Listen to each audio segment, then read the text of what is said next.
हज़रत इदरीस अलैहिस्सलाम तो चौथे आसमान पर पहुंच गए, जैसे कि हमने अपनी गुज़िश्ता वीडियो में बताया। लेकिन शब मेराज में जब रसूल अल्लाह सल्लल्लाहु अलैहि वसल्लम का गुज़र वहां से हुआ, तो उन दोनों अजीम हस्तियों के दरमियान क्या बातचीत हुई? क्या आप जानते हैं कि इदरीस अलैहिस्सलाम ने नबी करीम सल्लल्लाहु अलैहि वसल्लम को देखकर क्या अल्फाज कहे? और सबसे बड़ा सवाल, अल्लाह ने हज़रत इदरीस अलैहिस्सलाम के लिए सातों आसमानों में से सिर्फ चौथे आसमान का ही इंतखाब क्यों किया? इस इंतखाब के पीछे छुपा वो साइंसी और रूहानी राज क्या है? ये सब आप इस वीडियो में जान जाएंगे। बस आपसे गुजारिश ये है कि आप इस वीडियो को आखिर तक ज़रूर देखें और वीडियो को लाइक और चैनल को सब्सक्राइब ज़रूर करें। नाजरीन कराम, वो रात तारीख़ कायनात की सबसे रोशन रात थी जब हज़रत जिब्राइल अलैहिस्सलाम अल्लाह के रसूल को लेकर आसमानों की बुलंदियों की तरफ परवाज़ कर रहे थे। पहला, दूसरा और तीसरा आसमान पार करने के बाद जब ये काफिला चौथे आसमान के दरवाजे पर रुका तो एक अजीब सा सुकून और वकार वहां बिखरा हुआ था। जिब्राइल अलैहिस्सलाम ने दस्तक दी तो अंदर से आवाज आई, कौन है? जवाब मिला, जिब्राइल। फिर पूछा गया, क्या तुम्हारे साथ कोई और भी है? जिब्राइल अलैहिस्सलाम ने बड़े अदब से कहा, हाँ, मेरे साथ मोहम्मद सल्लल्लाहु अलैहि वसल्लम है। फिर दरवाजा खुला और एक ऐसी दुनिया सामने आई जिसकी चमक आंखों को खैरा कर रही थी। ये चौथा आसमान था जिसे कायनात का वस्त या दिल कहा जाता है, और इसी नूरानी माहौल के दरमियान एक पुरवकार शख्सियत तशरीफ फरमा थी जिनके चेहरे से कदीम हिकमत और नूरानियत टपक रही थी। वहां मौजूद हस्ती कोई और नहीं, हजरत इदरीस अलैहिस्सलाम थे। वो मंजर कैसा होगा जब दो अजीम पैगंबर जिनके दरमियान हजारों साल का फसला था आज आसमान की बुलंदियों पर एक दूसरे के सामने खड़े थे। हजरत इदरीस अलैहिस्सलाम ने जब अल्लाह के आखिरी नबी को देखा तो उनके लबों पर एक मुस्कुराहट आई। उन्होंने वही अल्फाज कहे जो तारीख के सुनहरी हुरूफ बन गए, खुश आमदीद ऐ नाइक भाई और नाइक नबी। यहाँ एक बहुत ही दिलचस्प नुक्ता छुपा हुआ है।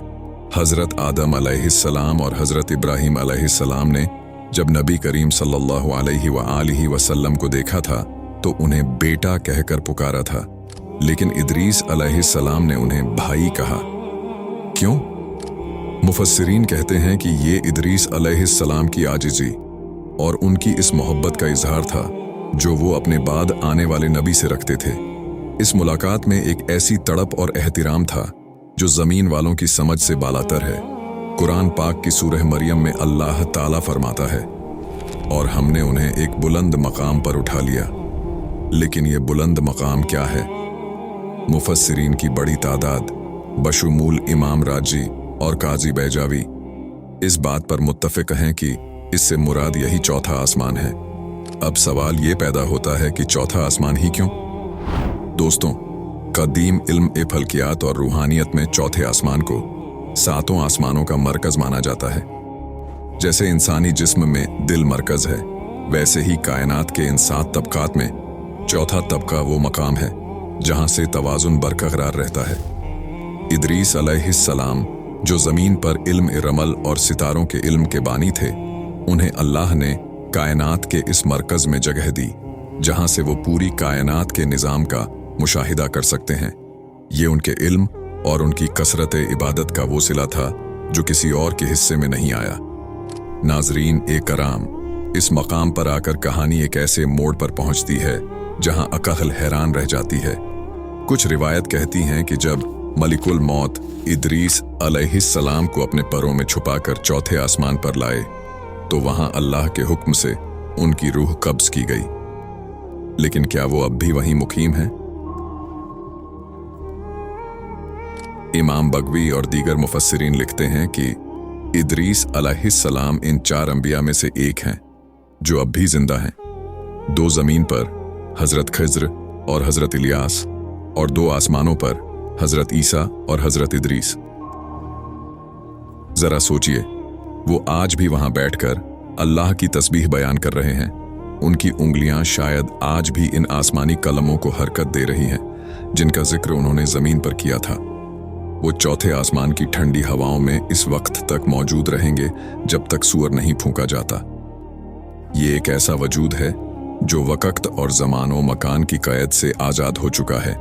अहादीस और तारीख़ी कुतुब में इदरीस अलैहिस्सलाम के इस वक्त के हुलिये का जो जिक्र मिलता है वो इंसान के रोंगटे खड़े कर देता है। सफ़ेद रंगत, कुशादा सीना, घनी दाढ़ी और वो आंखें जिनमें आसमानों के तमाम राज समाये हुए थे। जब वो बोलते थे तो ऐसा लगता था जैसे कोई मोती पिरो रहा हो। परिंदे अपनी परवाज रोकते थे और जानवर इसके इर्द गिर्द जमा होकर इसकी गुफ्तगू सुन लेते थे। दोस्तों, चौथे आसमान की यह मुलाकात तो मुकम्मल हुई, लेकिन कहानी का सबसे बड़ा सस्पेंस अब शुरू होता है। क्या आप जानते हैं कि हज़रत इदरीस अलैहिस्सलाम ने ज़मीन पर रहते हुए एक ऐसी किताब लिखी थी जिसके बारे में कहा जाता है कि वो आज भी इस दुनिया में कहीं दफन है। एक ऐसी किताब जिसमें क़यामत तक के तमाम वाक़यात की तस्वीरें मौजूद थीं। और वो क्या राज है जिसकी वजह से कदीम तहज़ीबें इदरीस अलैहिस्सलाम को अपना देवता मानती थीं। दोस्तों, हज़रत इदरीस अलैहिस्सलाम का सबसे बड़ा मोजिज़ा उनका कलम था। इस ज़माने में जब दुनिया जहालत के अंधेरों में डूबी हुई थी, इदरीस अलैहिस्सलाम ने लोगों को बताया कि इल्म ही वो वाहिद रास्ता है जो इंसान को अल्लाह के करीब कर सकता है। उन्होंने जो 30 सहीफ़े लिखे वो महज दुआओं की किताबें नहीं थीं, बल्कि वो कायनात का इंसाइक्लोपीडिया थीं। दोस्तों, एक ऐसी तहरीर जो हज़ारों साल पुरानी है, जिसका हर लफ्ज़ नूर की तरह चमकता है। इन सहीफ़ों में इदरीस अलैहिस्सलाम ने इल्म ए नुजूम, एस्ट्रोनॉमी, रियाजी, मैथमेटिक्स और फ़न तामीर, आर्किटेक्चर के वो उसूल लिखे थे जिन्हें आज की जदीद साइंस भी हैरत से देखती है। रिवायत बताती हैं कि उन्होंने फरिश्तों से बराह रास्त कलाम किया और उनसे वो मालूमात हासिल की जो किसी आम इंसान के बस की बात नहीं थी। आजकल इंटरनेट और कदीम तारीख की किताबों में एक किताब का बहुत जिक्र मिलता है जिसे बुक ऑफ अखनोक, बुक ऑफ एनोक कहा जाता है। अगरचे मुस्लिम उलेमा इसे मुस्तनद नहीं मानते, लेकिन इस किताब में मौजूद कस्से हैरान कुन हद तक इदरीस अलैहिस्सलाम की जिंदगी से मिलते जुलते हैं। इसमें आसमानों की सैर, फरिश्तों की जंगें और आने वाले तूफान की ऐसी तफसीलात हैं कि पढ़ने वाले का जहन सुन्न हो जाता है। क्या ये वही सहीफ़े हैं जो इदरीस अलैहिस्सलाम पर नाजिल हुए, या ये उनके इल्म की वो बिगड़ी हुई शक्ल है जो सदियों के सफ़र में बदल गई? सनसनी खेज बात यह है कि ये किताब हबशा, इथियोपिया के कदीम गारों से मिली, जो ये सोचने पर मजबूर करती है कि इदरीस अलैहिस्सलाम का इल्म दुनिया के हर कोने में फैला हुआ था। बहुत से मुहक्किकीन का मानना है कि कदीम मिस्री तहजीब की हैरत अंगेज तरक्की के पीछे दरअसल इदरीस अलैहिस्सलाम की वो तालीमात थीं जो उन्होंने मिस्र के शहरों में दी थीं। उनकी साइंसी बसीरत ऐसी थी कि उन्होंने वक़्त की पैमाइश के लिए पहला कैलेंडर बनाया। वो जानते थे कि फसलें कब उगानी हैं और दरियाओं में तूफान कब आएगा। उनका हर लफ्ज़ रेत पर लिखी हुई लकीर की तरह सच साबित होता था। लेकिन जैसे जैसे वक़्त गुजरता गया, लोग उनके इल्म को भूल गए और इसे जादू समझने लगे। इदरीस अलैहिस्सलाम के सहीफ़े इंसानी नज़रों से ओझल हो गए, लेकिन उनका असर आज भी हमारी ज़िंदगियों में मौजूद है। चाहे वो सुई हो जिससे हम कपड़े सीते हैं, या वो कलम जिससे हम तारीख लिखते हैं। मोहतरम दोस्तों, इदरीस अलैहिस्सलाम का इल्म तो शायद किताबों में दफन हो गया, लेकिन खुद इदरीस अलैहिस्सलाम का क्या हुआ? वो जो चौथे आसमान पर पहुंचे थे, क्या वो वहां सिर्फ आराम कर रहे हैं, या वो किसी अजीम मिशन की तैयारी में हैं? और क्या ये सच है कि क़यामत से पहले उनका कोई किरदार अभी बाकी है? अब वक्त आ गया है इस कहानी के आखिरी और सबसे बड़े इंकशाफ को एक्सपोज करने का, जिसके लिए आपको रोक के रखा हुआ है। जैसा कि हमने पिछले गुजारिश वीडियो पार्ट 1 में देखा, इदरीस अलैहिस्सलाम ने जब जन्नत की बहारें देखीं तो उन्होंने वहां से वापस आने से इनकार कर दिया। अल्लाह ने उनकी सच्चाई और उनकी दलील को कबूल फरमाया। आज इदरीस अलैहिस्सलाम कहाँ हैं? वो जन्नत के इन महल्लात में हैं जहाँ न बुढ़ापा है, न बीमारी और न ही कोई गम। या फिर वो चौथे आसमान में अल्लाह की तस्बीह कर रहे हैं। सुब्हान अल्लाह, सुब्हान अल्लाह, सुब्हान अल्लाह, अल्हम्दुलिल्लाहि रब्बिल आलमीन, अल्लाहु अकबर, अल्लाहु।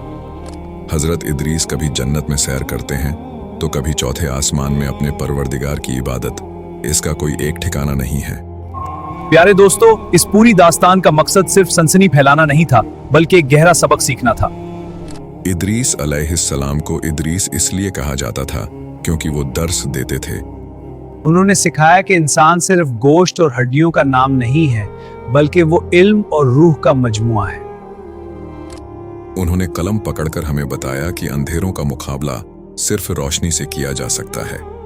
उनकी जिंदगी हमें ये सिखाती है कि इबादत सिर्फ सजदों का नाम नहीं है, बल्कि इल्म हासिल करना, कपड़े सीना, शहर आबाद करना और लोगों को इंसाफ देना भी अल्लाह की बंदगी है।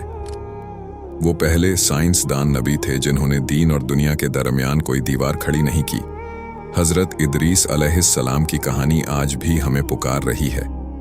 वो हमें बताती है कि ये दुनिया एक मुसाफिर खाना है, लेकिन इस मुसाफिर खाने में रहते हुए हमें ऐसे निशानात छोड़ने चाहिए कि आने वाली नस्लें उनसे रास्ता पा सकें। इदरीस अलैहिस्सलाम तो आसमानों पर चले गए, लेकिन उनकी सुई, उनका कलम और उनका इल्म आज भी इंसानी तहजीब की बुनियाद है। वो अल्लाह के वो महबूब बंदे हैं जिन्होंने मौत को शिकस्त दी और जिंदगी को एक नए मानी दिए। जब भी आप अपने हाथ में कलम पकड़ें या आसमान पर चमकते सितारों को देखें, तो याद कीजिएगा कि एक ऐसा नबी भी गुजरा है जिसने इन सितारों का रास्ता बताया था और जो आज भी चौथे आसमान पर हमारे लिए अल्लाह की रहमत का गवाह बनकर बैठा है। नाजरीन ए कराम, हजरत इदरीस अलैहिस्सलाम की ये पुरअसरार और सच्ची दस्तावेजी फिल्म आपको कैसी लगी? क्या आपको लगता है कि हमने उनकी जिंदगी के इन पहलुओं को सही तरह से समझा? अगर आपके पास इस कहानी से मुताल्लिक कोई और खास मालूमात है तो कमेंट्स में जरूर बताएं। इस वीडियो को लाइक करें और अपने दोस्तों के साथ शेयर करें ताकि वो भी इंसानी तारीख के इस अजीम बानी के बारे में जान सकें। अगली वीडियो में हम एक और ऐसी ही पुरअसरार शख्सियत की कहानी लेकर आएंगे जिसने तारीख का धारा बदल दिया। तब तक के लिए अल्लाह हाफिज।